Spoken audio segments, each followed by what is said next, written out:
Hey, I'm Mark from Performance Bicycle, and today I'm going to show you how to remove and install two-piece cranksets that use pinch bolts for attachment. There are a variety of different cranksets on the market using this configuration, Shimano primarily, but also some models from FSA, Surly, and others. Removing or installing two-piece cranksets with pinch bolts is a quick and easy job if you have the correct tools and a basic understanding of the process. So let's get started.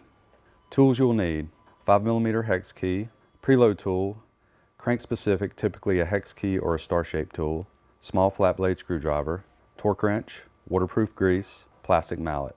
The first step is loosening the pinch bolts on the non-drive side crank arm. There are typically two opposing pinch bolts located near the crank spindle. These bolts share the load, so you should loosen them alternately. A few turns on each bolt should do it, and now you can remove the preload bolt in the center.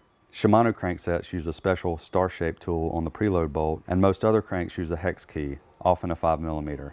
Once the preload cap is removed, the crank arm should slide off the spindle unless it's a Shimano crankset. Most Shimano Hollowtech 2 cranksets, except for some very early models, use a secondary retaining pin to ensure the crank arm stays put, even if the pinch bolts aren't properly tightened. To release the retaining pin, insert a small flat blade screwdriver in the slot between the pinch bolts and lift the spacer up. And now you should be able to slide the crank arm off. You can now slide the drive side arm and spindle out of the bottom bracket. If it doesn't slide out easily, you can give the spindle a tap with a plastic mallet to break it free. And that's it for removal.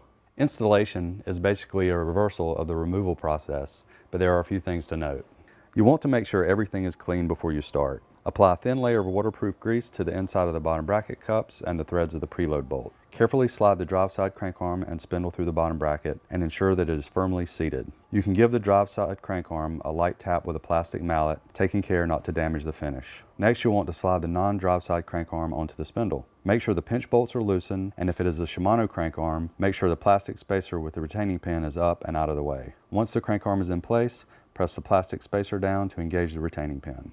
Now you can install the preload bolt. The purpose of the preload bolt is to remove any side-to-side play from the crankset, while only putting a small load on the bottom bracket bearings. Therefore, the preload bolt has a pretty low torque spec, typically 6 to 13 inch-pounds. Make sure that the crankset spins freely and there is no side-to-side play. The last step is tightening the pinch bolts. It's critical that the pinch bolts be tightened evenly to the manufacturer's specification, typically in the 95 to 130 inch-pound range, but check the spec to be sure. Tighten them alternately and evenly until the proper torque is reached. And that's it for installing and removing two-piece cranksets with pinch bolts.